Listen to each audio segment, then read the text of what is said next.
এপিসোডের শুরুতেই আমরা শিয়াওশুকে সেই পরিত্যক্ত বিল্ডিং এ প্রবেশ করতে দেখি, যেখানে সে তালাবদ্ধ গেট দেখে তা ভাঙতেই নিবে। তখনই একজন মাস্টার এসে তাকে থামতে বলে, ছেলে এরকমটা ভুলেও করো না। তালাতে হিট করার সাথে সাথেই তা ডাবল ফোর্সের সাথে তোমার ওপর রিফ্লেক্ট হবে। মাস্টার, সামনে থাকা লোকটার কমব্যাট পাওয়ার 52, যেখানে আপনার কমব্যাট পাওয়ার 15। এই ভালোভাবে বলছি, তুমি কি আমাকে চাবিটা দিবে? সেটা তো সম্ভব না, কেননা আমাদের কাজ হলো কেউ যদি এখানে ঢোকার চেষ্টা করে তাহলে তাকে মেরে ফেলা। সিন শেনিয়াও এর দিকে যায়, যেখানে লুও এসে বলে, কি মিস ইয়াও বসে বসে বোর্ড হচ্ছেন বুঝি? তো চলেন দুজনে একসাথে মিলে একটা মুভি দেখি। এটা বলেই ক্যামেরা স্ক্রিন অন করে হাসতে আরম্ভ করে। ও, হিরো এসেছে দেখছি।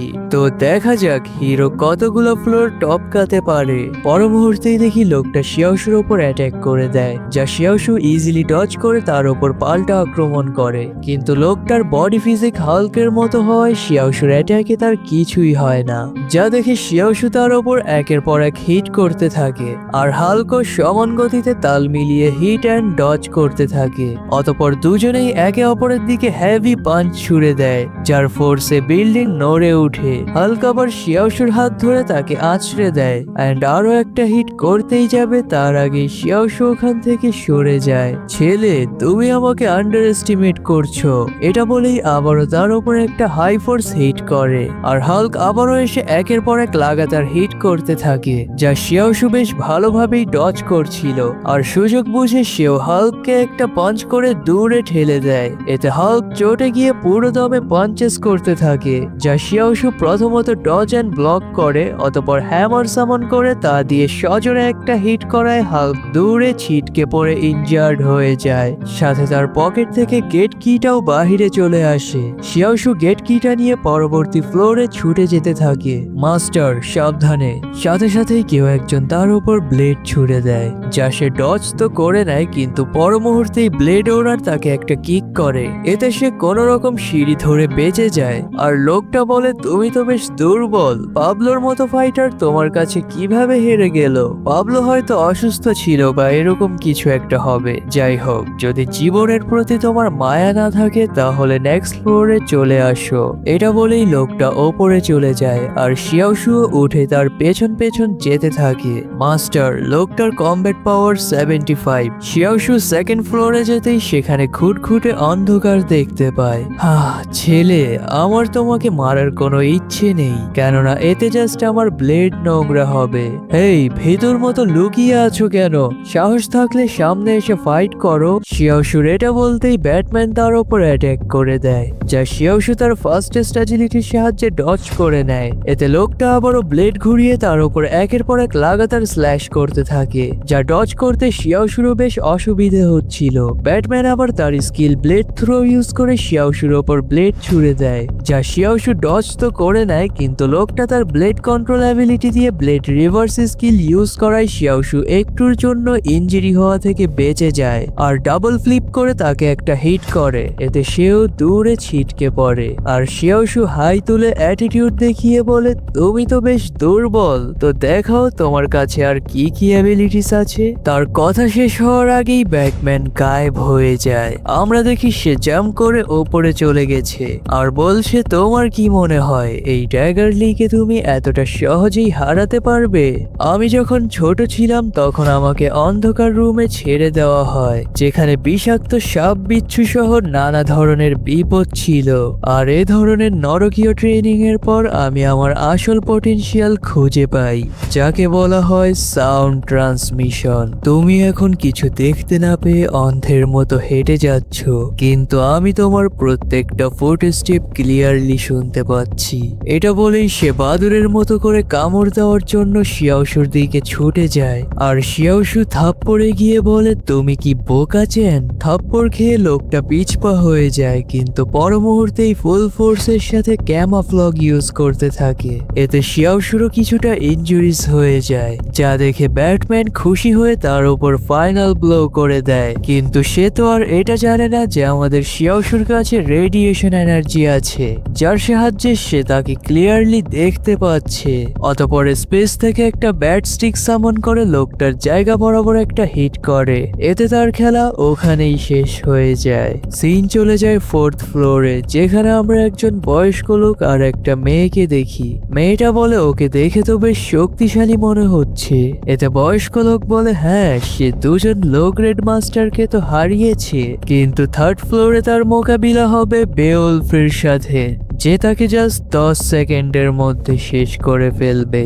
এতে মেয়েটা বলে তাহলে তো আর আমাদের টেনশন নেই, কিন্তু সে যদি 10 সেকেন্ডের বেশি সময় টিকে থাকে প্লাস বেওলফকেও হারিয়ে দেয়, তাহলে সে খেতে বেশ সুস্বাদু হবে।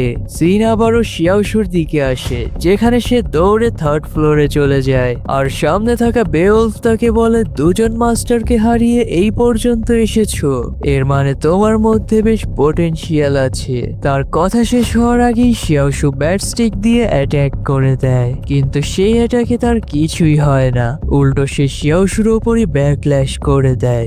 ছেলে, তুমি দেখছি আমার ফেস্ট স্ট্রাইক খাওয়ার পরও সজ্ঞানে আছো, এর মানে তোমার বডি ফিজিকও বেশ শক্তিশালী। মাস্টার, অ্যাডভান্স টিমগুলোর মার্চ কমপ্লিট হতে আর 1 মিনিট বাকি। হ্যাঁ ঠিক আছে, আমি কোনোভাবে আর 1 মিনিট সহ্য করে নিব। আমরা দেখি বেওলফ শক্ত করে কনুই দিয়ে শিয়াওশুর গলা চেপে ধরে, যেখানে শিয়াওশু ছোটার জন্য বেশ স্ট্রাগল করছিল। আর কোনো উপায় না পেয়ে সে ব্লেড সামন করে বেওলফের ওপর অ্যাটাক করতে নেয়, কিন্তু বেওলফ শেষ মুহূর্তে তাকে ছেড়ে দিয়ে অ্যাটাকটা ডজ করে নেয়। তখনই শিয়াওশু গিয়ে ফুল ফোর্সের সাথে তাকে একটা পাঞ্চ করে, কিন্তু তার বডি রক হার্ড হওয়ায় ফোর্স উল্টো তার ওপরই এসে পড়ে। পর মুহূর্তেই বেওলফ একটা পাঞ্চ করে, যার ফোর্স এতটাই ছিল যে নিচে থাকা ফ্লোর ভেঙে পড়ে, চারিদিক ধোয়া ধোয়া হয়ে যায়, যার মধ্য দিয়ে বেওলফ আবারও শিয়াওশুর ওপর ঝাঁপিয়ে পড়ে আর একটার পর একটা হিট করে শেষে তাকে আছড়ে দেয়, যার ফোর্সে নিচে থাকা ফ্লোরেও ক্র্যাকস পড়ে যায়। কিন্তু এত কিছুর পরও শিয়াওশু উঠে দাঁড়ায় আর বলে যত যাই হয়ে যাক না কেন, আমি শেনিয়াওকে বাঁচাবই। এটা বলেই আবারও বেওলফের ওপর অ্যাটাক করে দেয়, কিন্তু বেওলফ তার অ্যাটাক আটকে তার ওপর একটা হেভি পাঞ্চ করে। এতে সে দেয়াল ভেঙে দূরে ছিটকে পড়ে। আর তখনই সিস্টেম বলে মাস্টার, অ্যাডভান্স লেভেল জেম মার্চ কমপ্লিট, পাওয়ার বুস্ট +11, সোল এনার্জি +3, এন্ডিউরেন্স +9। আমরা দেখি শিয়াওশু অ্যাডভান্স জেমস গুলোর সাথে মার্চ হওয়ায় পুরোপুরি হিল্ড হয়ে যায়, যা দেখে বেওলফ তো চমকে যায়। আর শিয়াওশু উঠে অ্যাটিটিউডের সাথে বলে এতক্ষণ তো আমি জাস্ট ওয়ার্ম আপ করলাম, আসল ফাইট তো এখন শুরু হবে। যা শুনে বেওলফ খুশি হয়ে বলে গ্রেট, একজন পুরুষের অবশ্যই শক্ত হওয়া উচিত। শিয়াওশু বলে হ্যাঁ, অনেক কথা হলো, এখন আমার পালা মিস্টার বেওল। এটা বলেই সে তার অরা রিলিজ করতে থাকে, যা দেখে বেওলফও তার উপর ঝাঁপ দিতে নেয়, কিন্তু তার আগেই শিয়াওশু হাই স্পিডে এসে তাকে একটা পাঞ্চ করে, যা এতটাই দ্রুত হয় যে বেওলফ কিছু বুঝে ওঠার আগেই তার উপর একের পর এক পাঞ্চেসের বৃষ্টি হতে শুরু করে। কিন্তু এগুলোর মাঝে আমরা হঠাৎ শিয়াওশুকে স্লো পড়ে যেতে দেখি আর তার পুরো বডিতে ক্র্যাকস পড়তে থাকে। মাস্টার, প্যানিক হবেন না, সিস্টেম আপনার বডিটা রিফাইন করে বিষাক্ত উপাদানগুলো বের করে দিচ্ছে। ও শিট, এটা করার আগে আমাকে জানাবে না? বেওলফ আবার শিয়াওশুকে ডিস্ট্র্যাক্ট হতে দেখে তার উপর অ্যাটাক করতে নেয়, কিন্তু শিয়াওশুর অ্যাজিলিটির সামনে সে কিছুই ছিল না। তার অ্যাটাক শিয়াওশু পর্যন্ত পৌঁছানোর আগেই শিয়াওশু তাকে একটা হেভি এনার্জি পাঞ্চ করে, যার ফোর্স এতটাই ছিল যে বেওলফ দূরে ছিটকে যেতে থাকে। অতঃপর নিজেকে কোনো মতো সামলে ফ্লোরে বসে পড়ে আর ভাবে কি হচ্ছে এসব, আমি একজন সি লেভেলের ওয়ারিয়র, তার জাস্ট 2-3টা হিটেই আমি এতটা ইনজার্ড কিভাবে হতে পারি। তার ভাবনার ব্যাঘাত ঘটিয়ে শিয়াওশু তার ফেসে জোরদার একটা হিট করে, এতে সে সামনে থাকা দেওয়ালে ছিটকে পড়ে। কিন্তু শিয়াওশু এখানেই থামে না, সে তার ফুল পটেনশিয়াল আনলক করে বেওলফের ওপর আরো একটা পাঞ্চ গুঁজে দেয়। এতে বেওলফ তৎক্ষণাৎ এলিমিনেট হয়ে যায়, যা শেনিয়াও মনিটর স্ক্রিনে দেখছিল অ্যান্ড শিয়াওশুর জন্য প্রে করছিল। এগুলো দেখে আবার লুয়োর কান জ্বলে যায়। টাকা দিয়ে যত সব বুলশিটদের হায়ার করেছি, সামান্য একটা বাচ্চাকেও হ্যান্ডেল করতে পারছে না ওরা। শান্ত হন ইয়ং মাস্টার, পরবর্তী অ্যাসাসিনের হাতে সে অবশ্যই মারা পড়বে। হ্যাঁ তুমি বললে আর সে মরে গেল। না, আপনি বুঝতে পারছেন না। হেরে যাওয়া 3 জন আর্থ গ্রেডের মাস্টার্স ছিল, কিন্তু এখন তার সাথে যার মোকাবিলা হবে তারা স্কাই গ্রেডের মাস্টার্স, যাদেরকে সত্যিকারের প্রফেশনালস বলা হয়। লুও বলে প্রফেশনাল দিয়ে কি লাভ? আমি যখন তাদের হায়ার করছিলাম সকলেই বলছিল তারা প্রফেশনালস। শুধু বড় বড় কথা বলে নিজেকে প্রফেশনাল দাবি করলেই কেউ প্রফেশনাল হয়ে যায় নাকি? হ্যাঁ ইয়ং মাস্টার, তা ঠিক, কিন্তু মিলন স্টোন ও তার মেয়ের রেপুটেশন আসলেই বেশ ভালো, আর তারা কখনোই নিজেদেরকে প্রফেশনালস দাবি করে না। ইন্ডাস্ট্রি তাদেরকে প্রফেশনালস ট্যাগ দিয়েছে। ইয়াং মাস্টার, এই পৃথিবীটা বিশাল বড়, আর এখানে এমন অনেক কিছুই আছে যা আপনার ধারণারও বাহিরে। উফ, আমি এসব ননসেন্স জানতেও চাই না। আমাকে জাস্ট এটা বলো যে তারা কি তাকে হ্যান্ডেল করতে পারবে না পারবে না।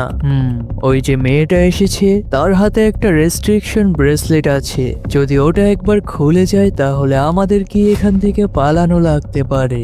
সিন আবারও শিয়াওশুর দিকে আসে। প্রচন্ড মাত্রায় এনার্জি ক্ষরণ হওয়ায় তাকে বেশ দুর্বল দেখাচ্ছিল। পর মুহূর্তেই সে হাঁটু গেড়ে ফ্লোরে বসে পড়ে আর কিউবকে নেক্সট ফ্লোরে থাকা মাস্টার্সদের কমব্যাট পাওয়ার সম্পর্কে জিজ্ঞাসা করে, যার উত্তরে কিউব বলে, দুঃখিত মাস্টার, তাদের পাওয়ার ফোর্স ডিটেক্ট করা যাচ্ছে না।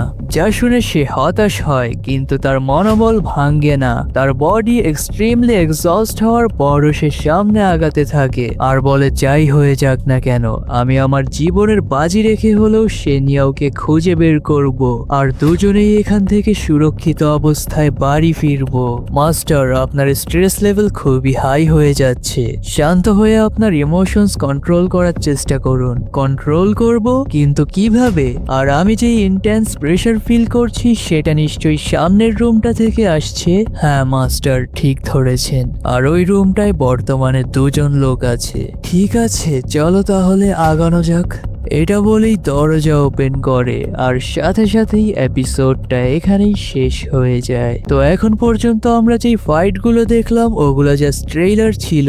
আসল ফাইট তো নেক্সট এপিসোড থেকে শুরু হবে, সো ডোন্ট মিস দ্যাট। দেখা হবে নেক্সট এপিসোডে। Till then take care, bye by.